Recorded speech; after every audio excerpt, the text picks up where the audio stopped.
Hello, Port fans. Welcome back to the channel. Welcome back to the pair, and welcome back to another Things I Learnt. Today, we're going to give you a raw reaction of the internal trial that just occurred at Alberton Oval.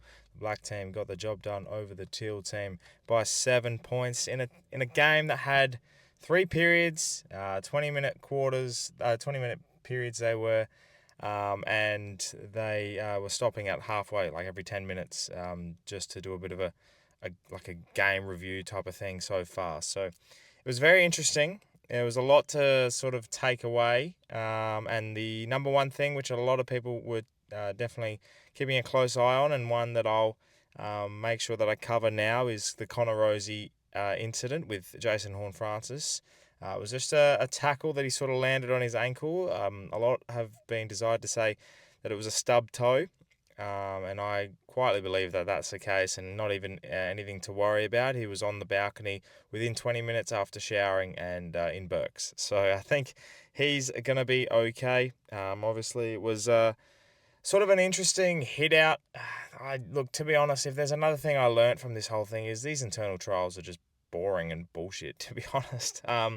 That's my honest review of that because, I sit here and I look at it and I go, right, you get one little injury to Rosie and everyone sort of backs off, and it was definitely free flowing. It was, very open ended. There was a lot of transitional play, not a lot of stoppages, and a lot of opportunities for the younger guys to get in and have a say. There was a lot of players not wearing any numbers at all, which I would have assumed were sample top-up players.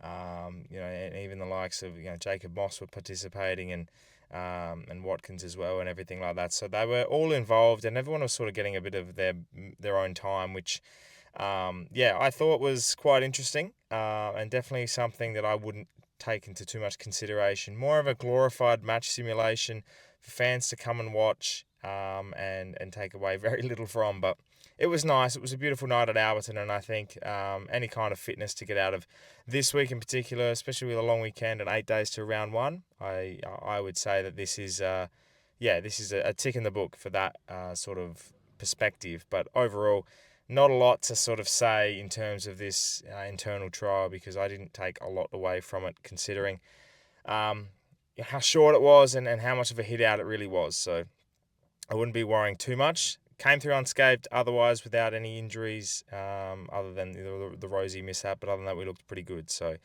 very, very pleased with that aspect. But you look at the next thing that I learnt, and I honestly, if we look at it, Joe Richards, Willie Rioli, Sam Powell Pepper, Jack Lukosius, they are just going to be their own sort of forward line. They looked phenomenal. Georgiadis looked very, very good. And I think they're going to have a good combinations. If you do a tag team like with Jack Lukosius and Willie Rioli, and then you have Mitch Georgiadis and Joe Richards, scabbing off of them will be Sam Powell Pepper and Jason Horne-Francis down there. Even Ollie Lord looked good. I think the forward line perspective and the dynamic of that is really going to work. We're a very high press side, which means that Lukosius is getting the ball 70, 80 metres out and transitioning quickly. There's a 45 degree angle kick going across the 50 to get us 25, 30 out with a one-on-one. A lot of space in our forward line, and if we get over the top with a few handballs, it was a less handballing than there was against the Saints. I guess the pressure of your teammates isn't as momentous in a way, but everything is is quite good. So I'm pretty pleased with how the forward line movement is. I just I'm just pretty happy with how it looked. And Lukosius, he kicked a few goals and looked really nice. Rioli got on at the end of a few. I think DBJ was floating there well as well. So yeah, a lot to unpack with that one. But if I look at it and I sit here and I go, right, you look at how our forward line moved and compare it to last year, whole different aspect. And it's going to be something that I think a lot of people will be keeping their eyes on. And one, I'm definitely keen to sort of pursue and keep an eye on, especially going into round one. I guess the only other thing I really took away from it all, was the fact obviously this hit out meant very, very little. But if I sit here and I say that I didn't notice a few players that haven't been really talked about in our side or anything, then I sit here and say Lockie Charlson, Tom Cochrane, these players look very, very nice. They look very, very, unique to their own playing styles. They look very energetic, and I think that's going to bode really well for them going forward. And I wouldn't be surprised if we see them having an impact at sample level and potentially even pushing for emergency lists going into, if there's a few injuries up forward and stuff like that, there's definitely an opportunity for them to take an opportunity going into the side. So, these internals are definitely something that people take a lot away from. I didn't take a lot away in terms of what's going to make a difference for us this year. We've already seen enough with with the two match simulations against the Crows and the Saints, and I think a lot more of the players that are on the fringe and then are obviously in the firing line for their careers and wanting to improve themselves. I think this type of match is definitely for them more. So yeah, it was a pity that this wasn't live streamed, but then again, I look at it and go, Port fans didn't miss out on too much. There was a lot, sort of, you sit here and look at it and you go, all right, ball movement looked really good. The way we were pressurising the ball carrier looked really neat. I think that's going to be a big thing. Our high press small forwards are going to be really pressurising the opposition at that halfway mark, including Joe Berry, who's ability to work in between the 30 metre to 70 metre zone of a football field inside our attacking half is. He deserves so much credit because that kid can play. He dances around players. He possesses a patience that a young kid shouldn't have. He's clean.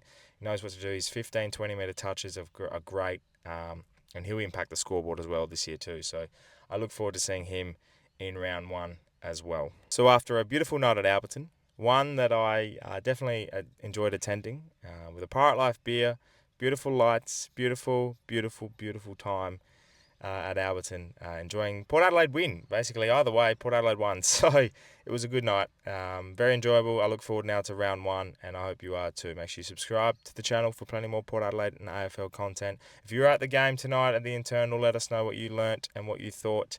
And I can't wait to see what else people thought. I'll definitely be watching out for Willem Drew. Definitely be watching out for Ollie Wines.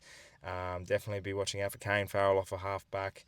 Benny Barrett is going to have an impact down forward as well at some stage, I think, in the sample and in the AFL if he gets an opportunity. There's so many players to look at and so many unique perspectives to take away from this. So make sure you chime in the comments. I look forward to seeing them all. Thank you so much for watching. My name's Anthony, and as always, come the pair.